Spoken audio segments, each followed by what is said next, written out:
is no longer in it, and they did not confirm or deny either. So, Alphonso Davies is the story, whether he's going to play or not, and we talked to some of the players who were made available to us about Alphonso after training. Yeah, Alphonso's so important. He's the best player in our region, and yeah, we're excited that he's here. We're excited that he's getting a lot better and progressing really well. So if you can add him onto the pitch, you know, that's an X factor that any team in the world's going to take. I don't know if he can play. I mean, he hasn't been training with us, as you guys know. So, I mean, but what I can say he can bring to the team, he can bring his leadership, which is very important for us. Obviously, you guys know Fonzie better than me. He's probably the best dribbler in this competition. He can play as a left back, as an inverted winger, as a winger, up top. I mean, he can do everything. And when he plays, it opens up everything for us. So, I mean, hopefully he can get back as quick as possible. I don't know when that is, but we're going to try to make sure that he plays this tournament. I'm not a medical expert, so I'll leave that to them, and I'll leave that to Jesse. But we all know what Fonzie brings in terms of his experience, the pace, just his ability to stretch the game, and obviously brings another level of star power as well to the team. And it's a chess piece that a lot of teams have to, you know, divert a lot of attention to dealing with him, because he can honestly dominate a game single-handedly down that one flank. So, look, if we can get him back, it'd be just a massive kind of boost for us. But at the same time is that we're still prioritizing his fitness and his health. I know what it's like coming back from a hamstring. It's one of those ones you can't take shortcuts. So I think that we're going to try and make the best medical decision, but I know at the same time he's desperate to play for us.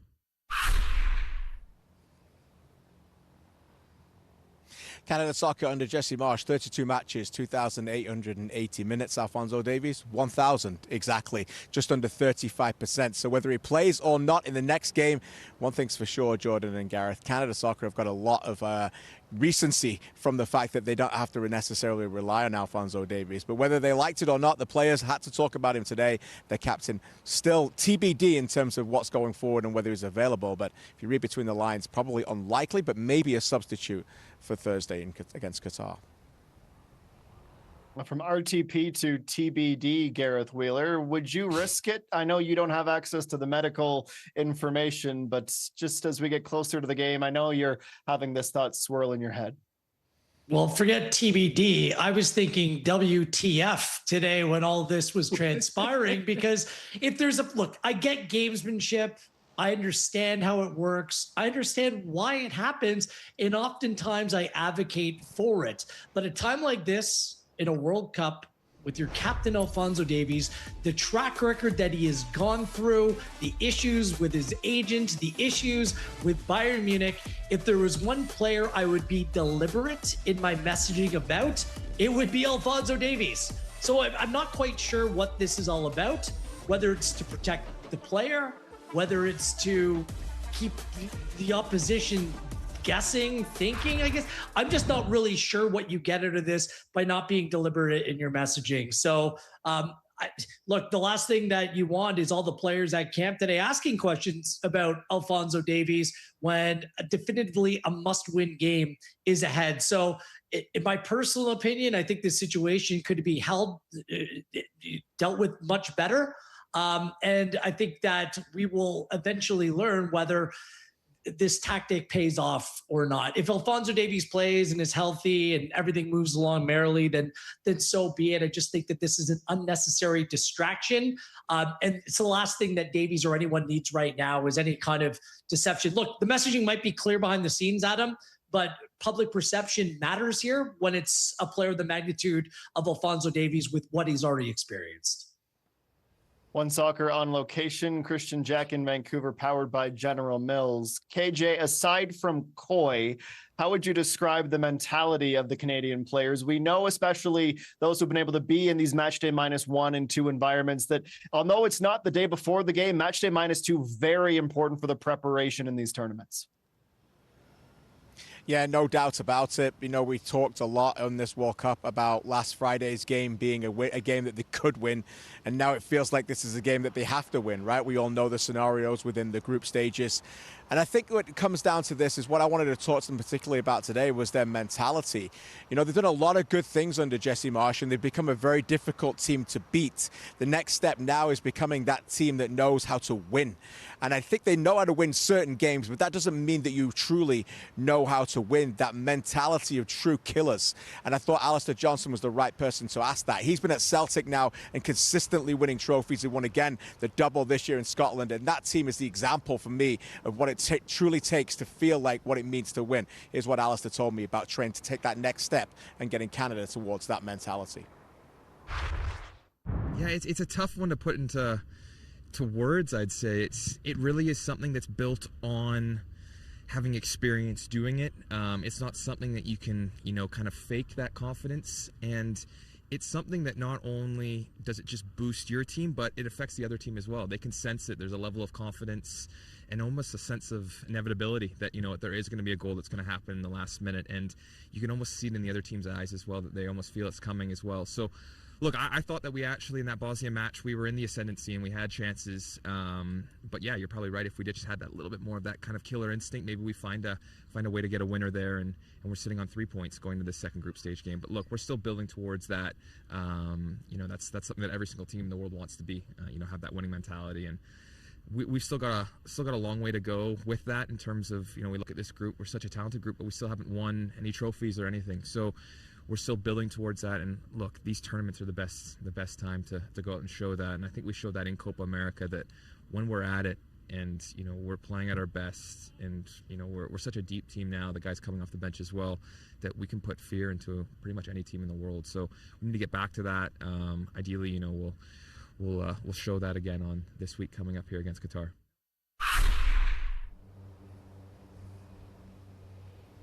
As usual, a very thoughtful answer and a thorough answer from Alistair. Just fascinating for me, Jordan, that you could see it from a player point of view, that he actually admits what the next steps are. And also, as a player, I'd love to hear your thought of it. He could sense it playing for Celtic when the other team's playing against him, that he already knows when they're even not winning, that they're in their heads. And I think that's something for Canada to look at, whether they can get that lead early and have that psychological advantage to becoming a winner when it's needed here on Thursday. Yeah, I'm so curious to what you feel about this, KJ, and what you're noticing being there live in the flesh. Is like, what comes to mind to me, or for me, is you think about Nations League finals, which you were at, right, against the U.S., don't show up or don't play their best, don't get the win that they kind of need. Then we go Nations League again, a must-win game when you're playing Mexico, and Mexico were far better on the day. Basically, what I'm trying to say to you, KJ, Thursday feels like a cup final to me. It feels like a day just for the nation, but to put this team in the trajectory and in the place that they need to be, to say, hey, we are those guys now. And maybe you're seeing a little bit of pressure. You're seeing like the vibe in camp, but you talk about mentality. I just want to know, do we feel good about this? Do they feel good about going against Qatar and knowing what's on the line for the match? Because we can get into scoring. We can get into all these intricacies about the game. But what is the vibe right now, and how do you feel looking at this? Because for me, it feels like a crossroads, a must-win, have to get the vibes right. And I just want to know, do you feel like this team is ready for it to take this next level? Yeah, I do feel like that. But again, it's one of those you got to show us moments. No, as you mentioned, some of the examples in the past.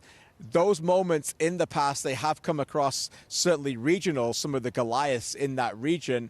No disrespect to their opponent on Thursday, and if people think it is, I apologize. But this is a game and a team that they should be beating, and they should be winning, absolutely. And I think that internally they believe that as well.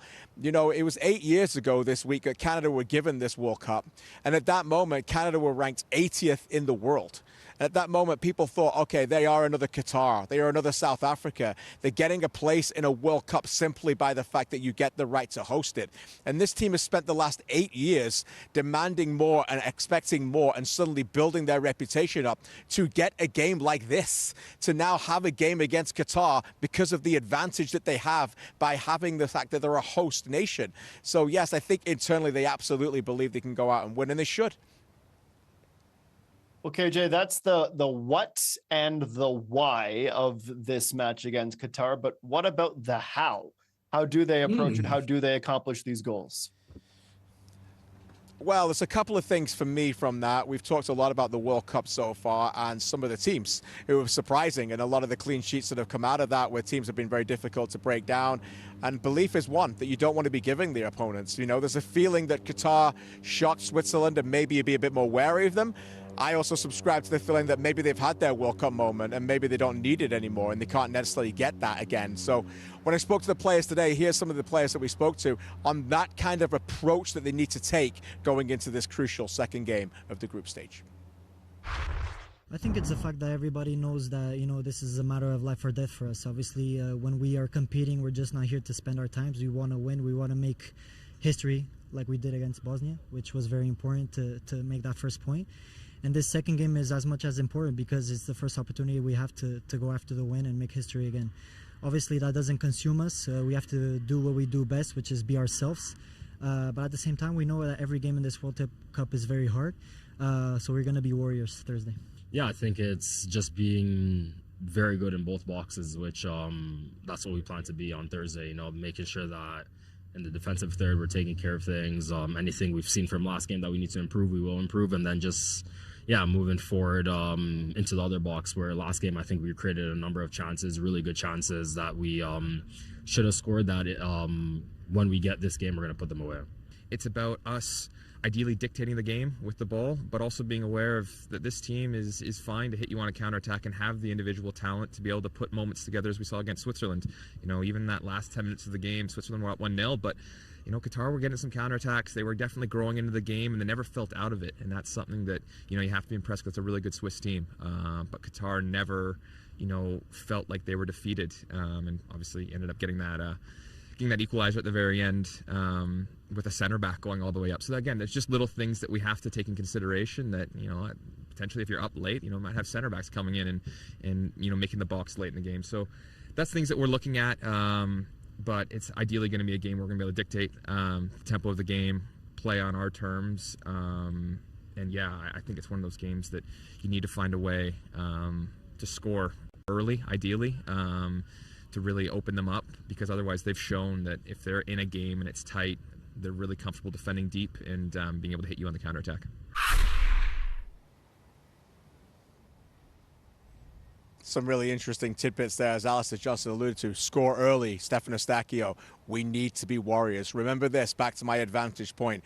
Over the years, in the 96 years of the competition, 65%, that's the win percentage of host nations in the group stages. And that's a big number on the side of Canada again.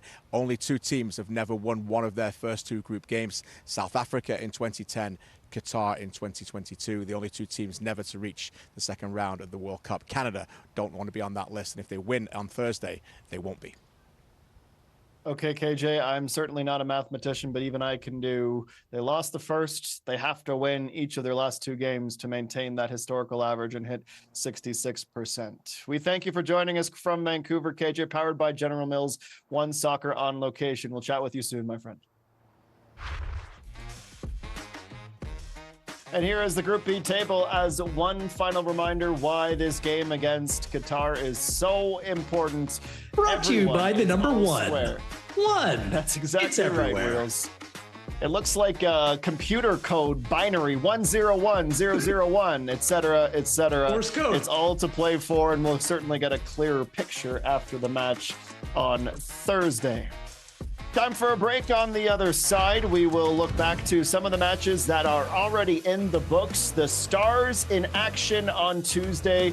Kylian Mbappe, Erling Haaland, Lionel Messi still to come tonight. And how about those Kiwis? You know, I'll get them in at every opportunity right here on Bet365 for the win. For the Win on One Soccer is presented by Bet365. We were there for your first game together. The day you taught him the rules and the answer for every question. We've been there for the good times and a few moments we don't talk about. And now, who won the most Canadian Classics? It's a passion you can share. And we're just happy we could be there. 20 years, and we're still growing. Together.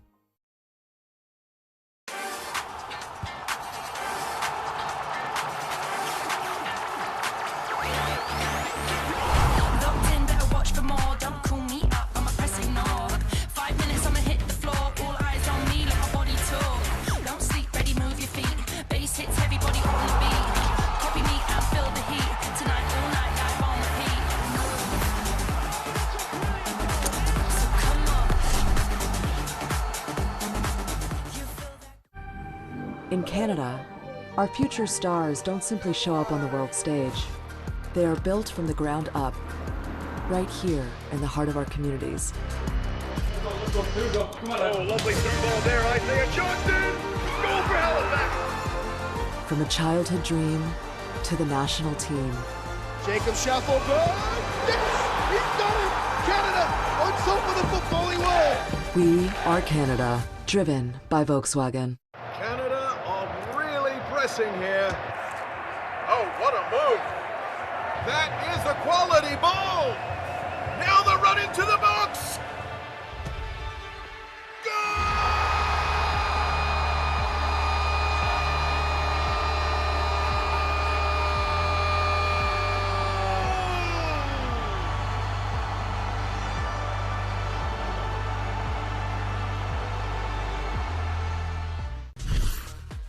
For the Win on One Soccer is presented by bet365.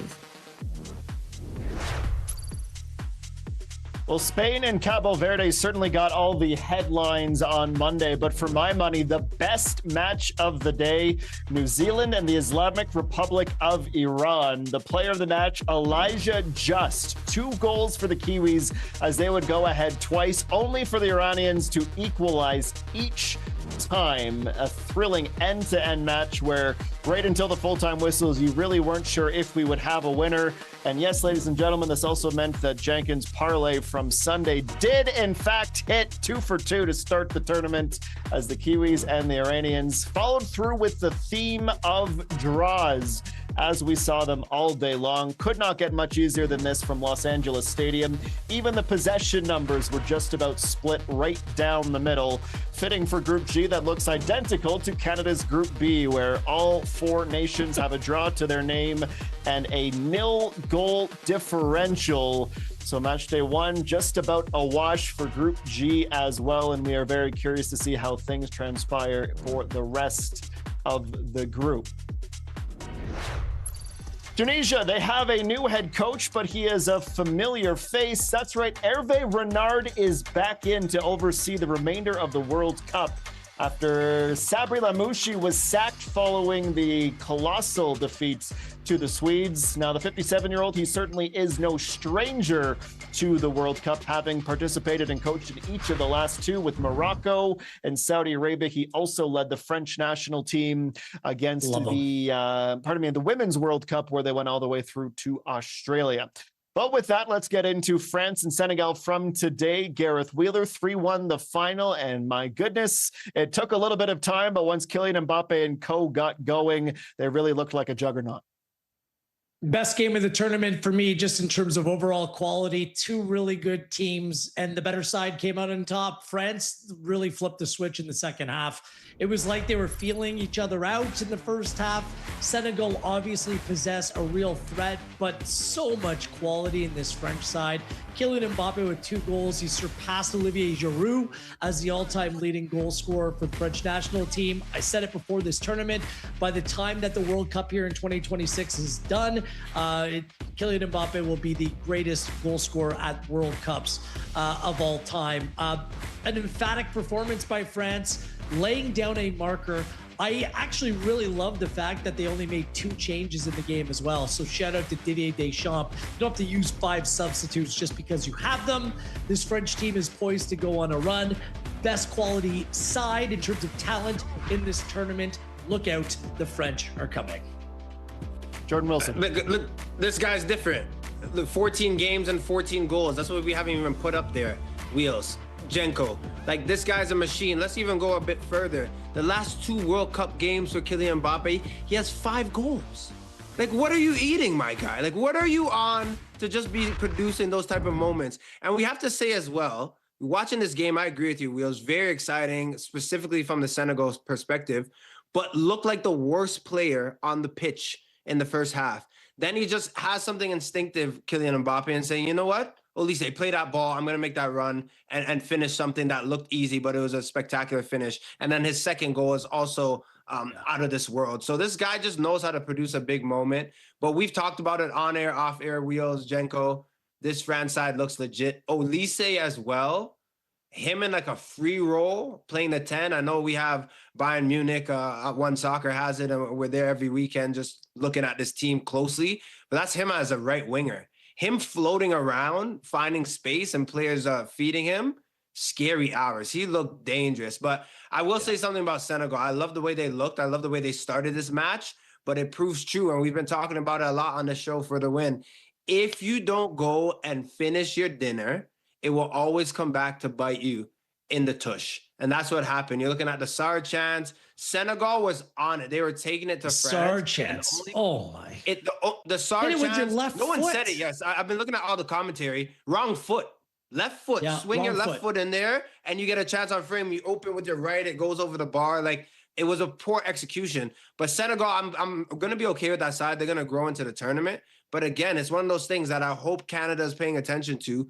You got to take care of those chances. You got to make sure that you convert, because it always comes back to hurt you. And we're seeing that this World Cup be truer than ever. Senegal will beat Norway, by the way. I know Norway beat Iraq. I can't see Iraq picking up a point in this group, to be fair. I think Senegal, I still rate them. Still scored a goal. They could have had 2 or 3, in fairness. This is the kryptonite for France, is that they still have question marks defensively. They've now conceded goals, I believe, in 6 straight games. So it's an area to follow. Saliba's not 100% fit. Upamecano's quality on the ball, but sometimes gets dragged out of position far too often. And when you're playing your fullbacks high, that can come back to burn them. So I think against a better structured team, France may have a little bit more trouble. Senegal will be okay. They're going to be a pain against basically anyone that they play against. They tested France here today. I don't think the score line really represents how good Senegal were today in stretches of the game. Just France too strong for me. Well, Senegal aren't able to climb up to the second position in the table. They will certainly have a great case to be one of the best third-place teams and advance to the next round. Going to beat Norway, right, Garrett. Adam. Despite the scoreline, France 3, Senegal 1. It's the Norwegians who lead Group I as they defeated Iraq by 4-1. Holland with a first half brace, as he is certainly the man to lead Norway to what they hope is the promised land. Time for a break, though. When we return to Bet365 for the win, we'll be joined by an international manager with stops in Canada, Grenada, and Bermuda. He is an important piece to what Canada has built. Michael Finley is next when we return. For the Win on One Soccer is brought to you by General Mills. For the Win on One Soccer is brought to you by Turkey Farmers of Canada.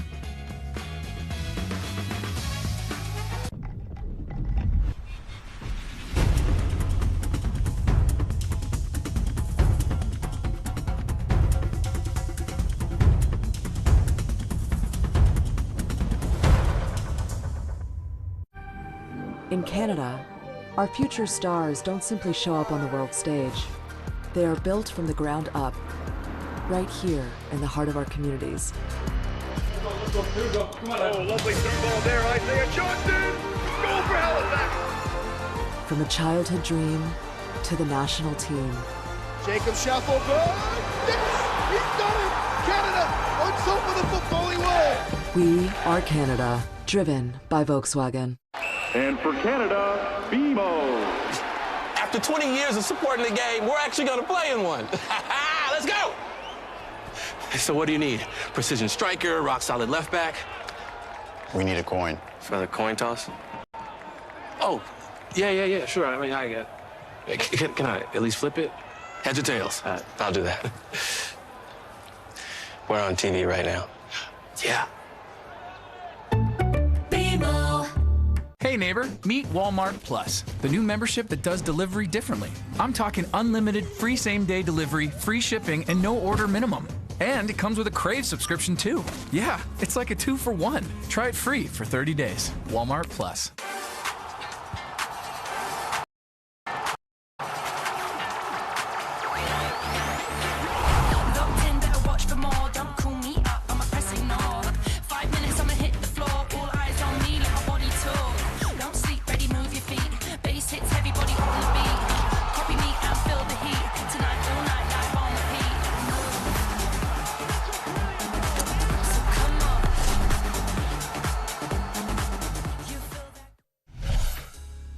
For the Win on One Soccer is brought to you by Samsung.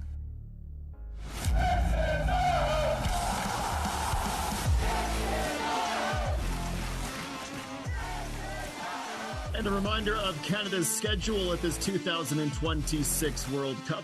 Post 1-1 draw with Bosnia and Herzegovina.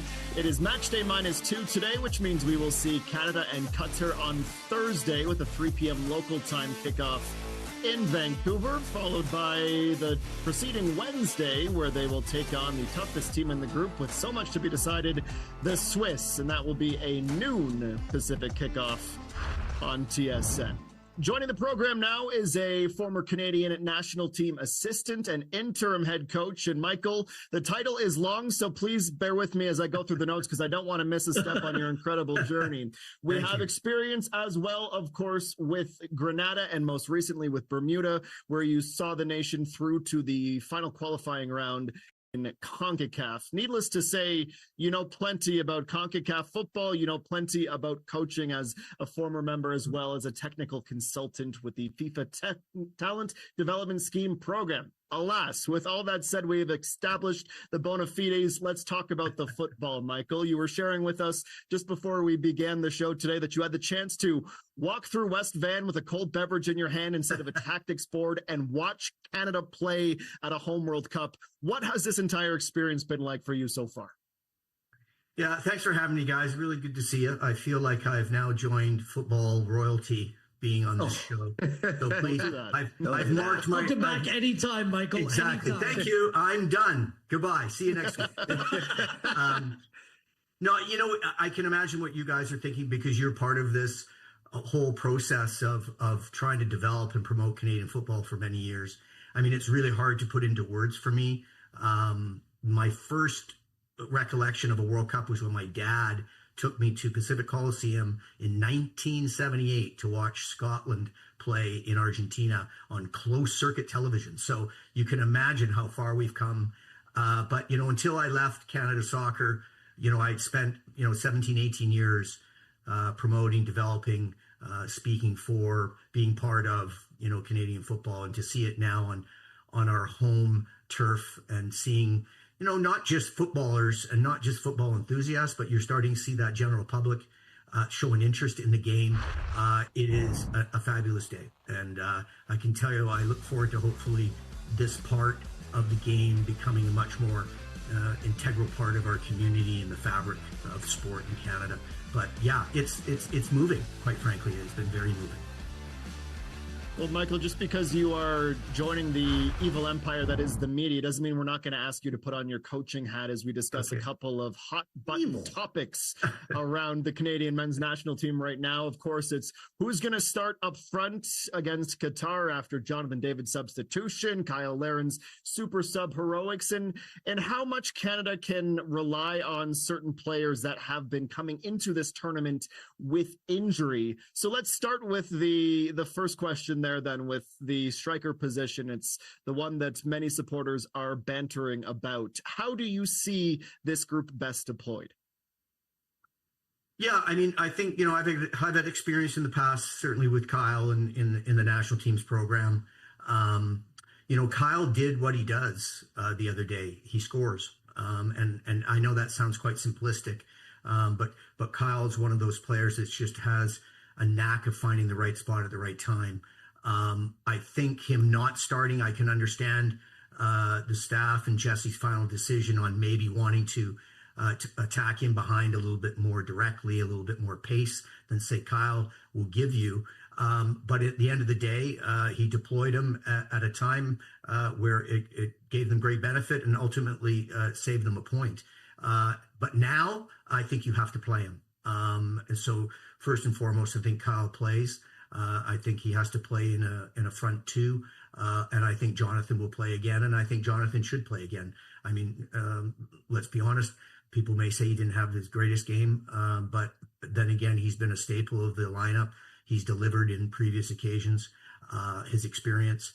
But I do say that I see them in a two. I don't see Jonathan in the 10 spot or dropping in.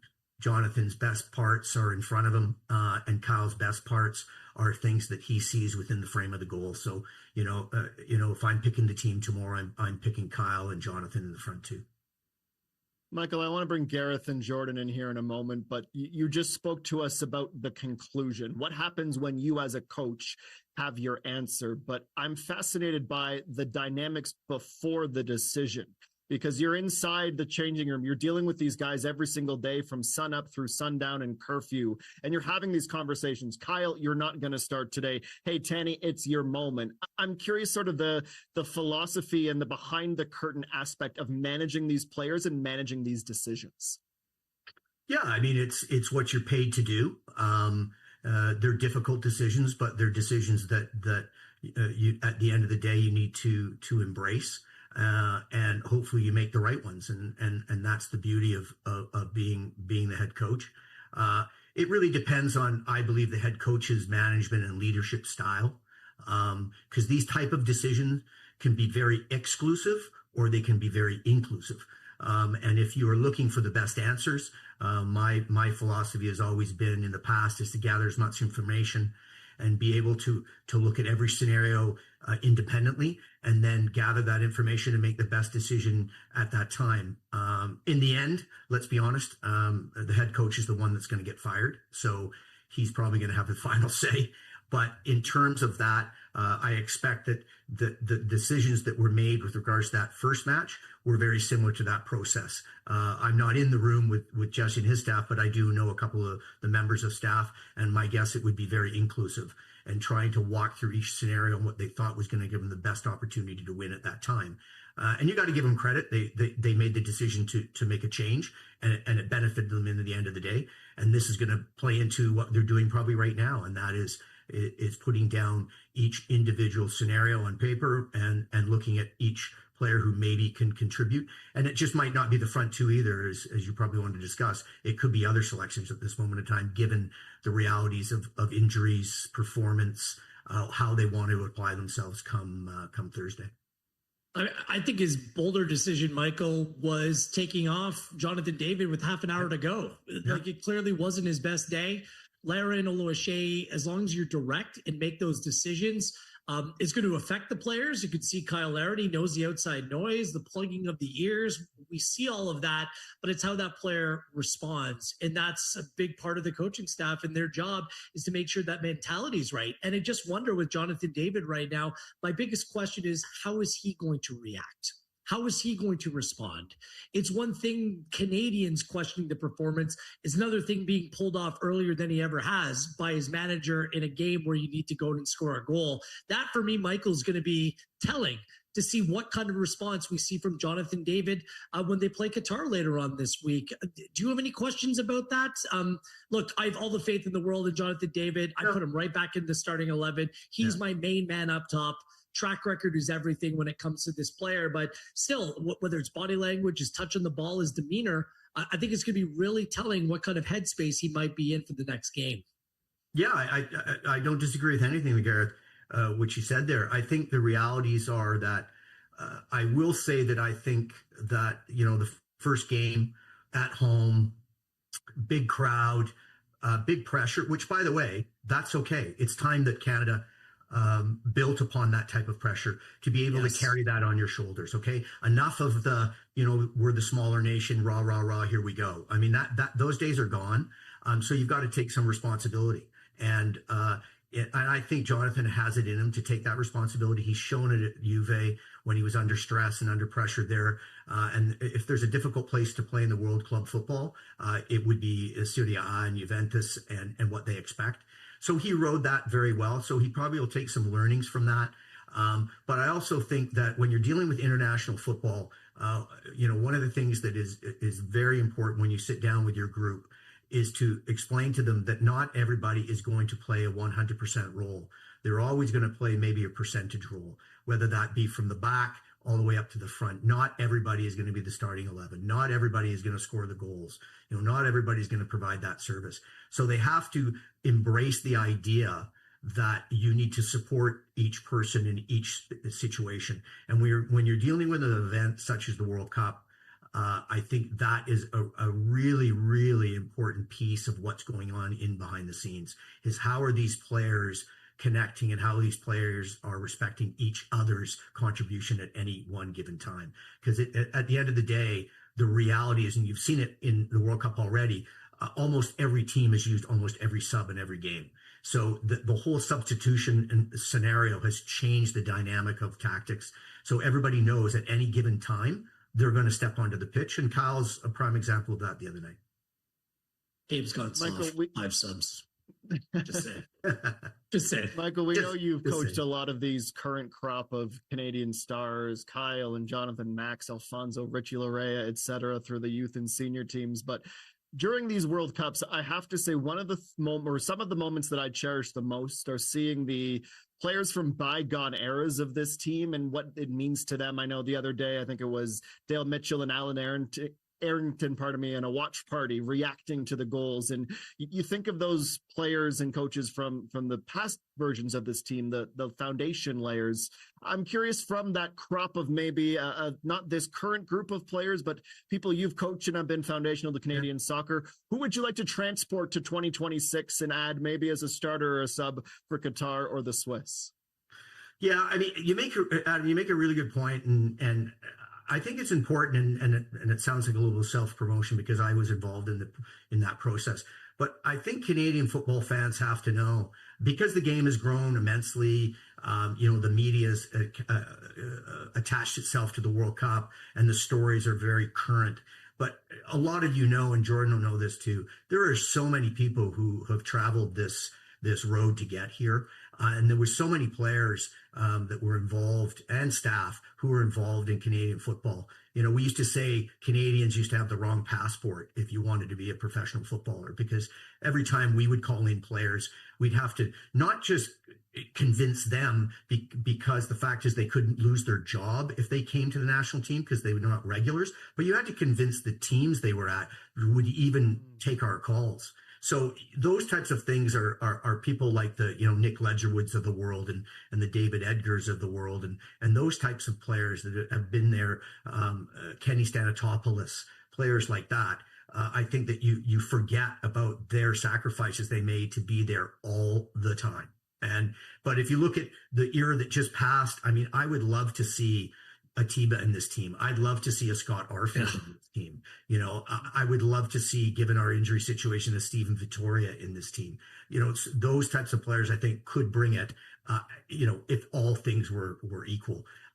But certainly everybody you see on these highlight reels, following the team, supporting the team, cheering for the team, it really does say a lot about the service that people in Canadian football have done to get us here.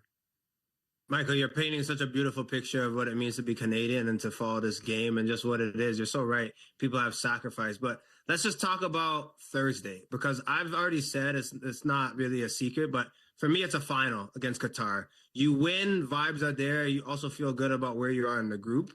But put your manager cap on a little bit. Like, what do you think are things that Canada needs to focus on? But also, what are their last words that you would say to this group before they go and play Qatar?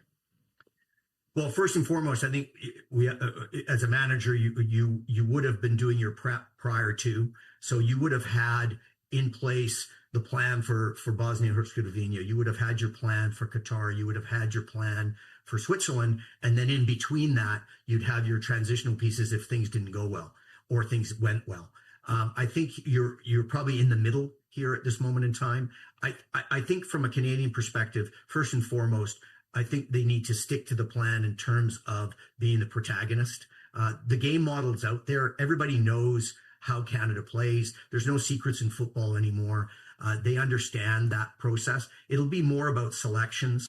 And I think the thing that will be focused upon, and what I would be focusing upon in the dressing room, is all about execution. Appropriate skill at the appropriate time in the appropriate place. That is what's going to give you the success of it. It's not going to be us rally calling and, as I say, rah, rah, rah, and get behind Canada. Everybody's behind Canada. I can see it. The stadium will be full. This is now about the strategic decisions that have to be made in terms of selection and that commitment in terms of execution, because everything on paper right now, from my perspective, is we should see success against Qatar. And we need to ask our players to also create success for Canada in this game. And I think at that point in time, I think your comment about cup final, absolutely. The World Cup, the hardest thing to do in international football is to put two international results together back to back. It comes from the regeneration, the injury, the loss of performance, or, for example, as we said, we would have been rolling on 3 points. Now we're in it on 1 point. And to your point, Jordan, this is a cup final to put us in a driver's seat position going to Switzerland next week. Here. Michael, I'm a man that likes to cross my T's and dot my I's. So my last question is a quick one. It's a topic of conversation on the show today. Did you get a phone call from the Tunisian FA with your CV, or did they just go straight to Hervé Renard? Well, you know what? I have my Arabic is iffy. I've spent some time in the Middle East, but it's just a bit iffy. Yeah. No, I wish I had got that call from Tunisia. I would have loved that opportunity. But just got to fill out a shirt like Herb Bernard. Just like, I tell you what, you want a story?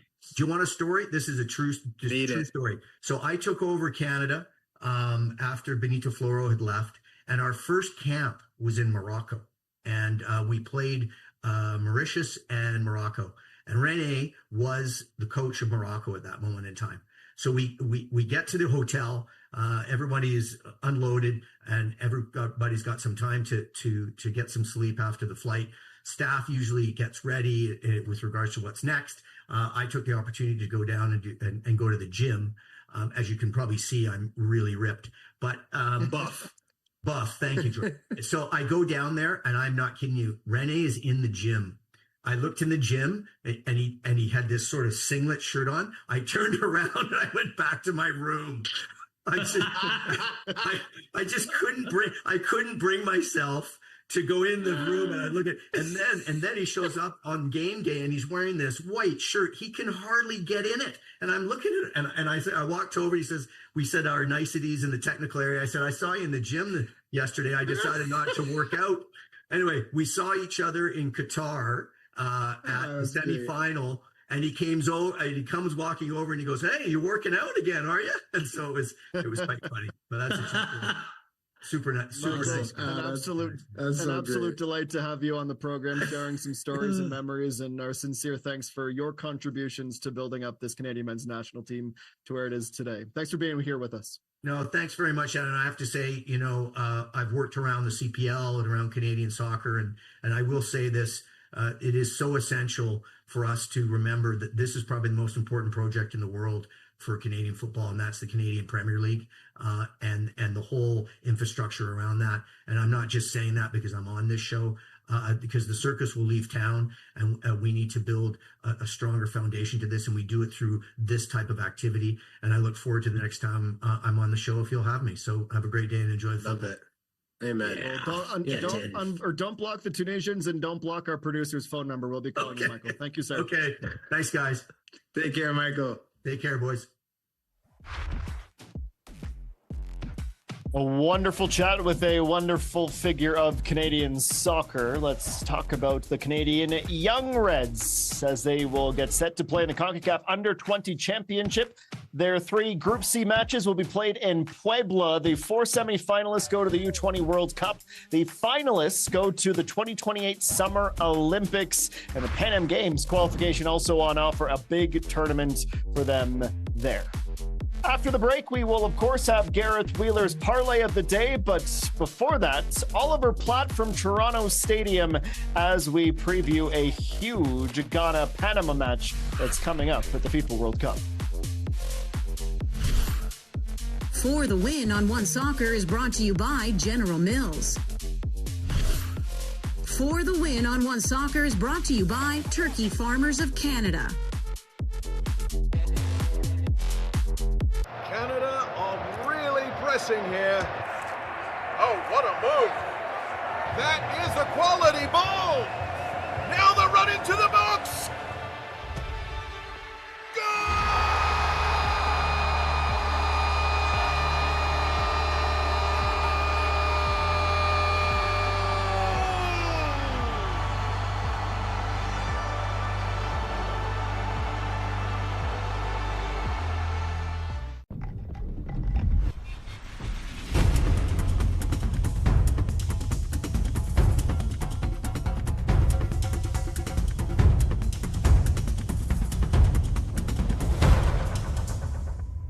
Hey neighbor, meet Walmart Plus, the new membership that does delivery differently. I'm talking unlimited free same-day delivery, free shipping, and no order minimum. And it comes with a Crave subscription too. Yeah, it's like a 2-for-1. Try it free for 30 days. Walmart Plus. Hey Vinny, is that your lucky song? That's too bad, because it's Tajon's too. And don't trust those lucky boots. They're not gonna score on their own. In soccer, the best don't run on rocket fuel. They run every single day. So believe in your sweat, and Gatorade will fuel it with a formula that rehydrates, replenishes, and refuels. Because when it matters most, trust what's inside. Is it in you? We were there for your first game together. The day you taught him the rules. And the answer for every question. We've been there for the good times and a few moments we don't talk about. And now? Who won the most Canadian Classics? It's a passion you can share. And we're just happy we could be there. 20 years, and we're still growing. Together.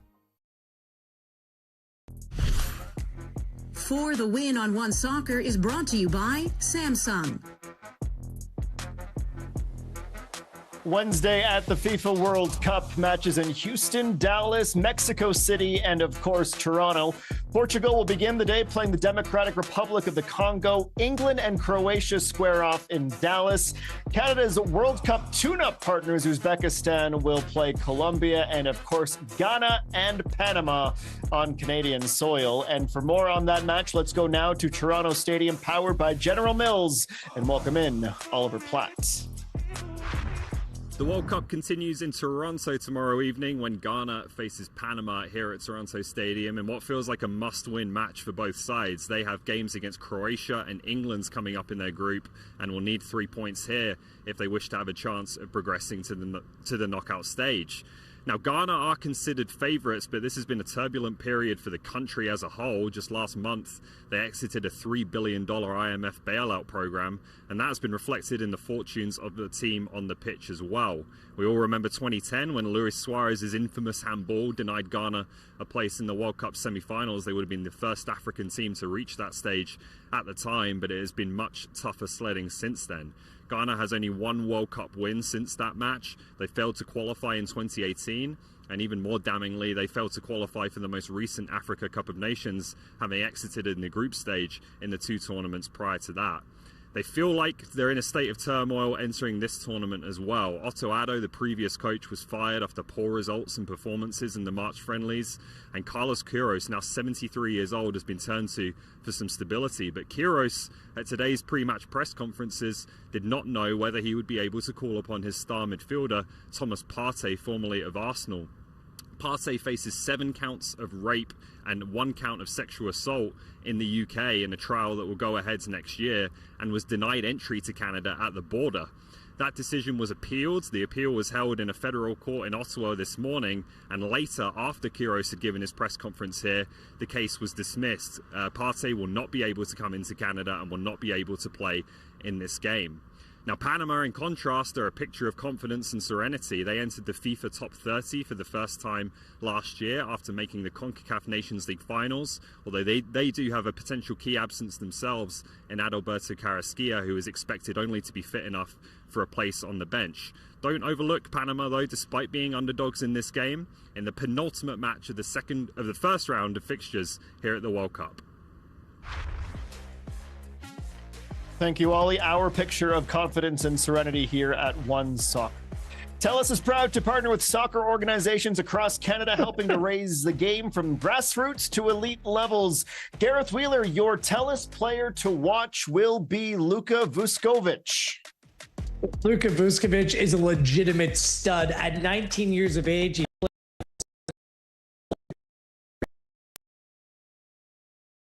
he was the most scored by a defender. Spurs. It's very Spursy to think that they might sell the player to Brighton I don't know why they didn't recall him partway through the year, because he was unbelievable with Hamburg. 5th most duels won, 2nd most aerial duels, 6th in interceptions, and he's already scored once in 5, scoring against Colombia for Croatia as well. In fact, former Croatian defender Dario Srna has called Vuskovic the future of football. And I believe it. And guess what, Adam Jenkins? The future is now. Gareth Wheeler, tomorrow's parlay of the day sees you looking at the Croatians and Vuskovic. Well, I got off to a really good start on day one. I think this should be your segment from now on, because you were on flames, my man. Let's look ahead to Wednesday. Portugal win to 0 against DR Congo. This is as tough as an opening match as they can get. This Portuguese side, I mean, they're playing for their fallen teammate in Diego Jota, but they're strong throughout their squad as well. They're one of the legitimate contenders here, and I think Portugal win to 0 is the best way to attack this. Croatia +1 on the handicap as they take on England. I've seen England at plenty World Cups.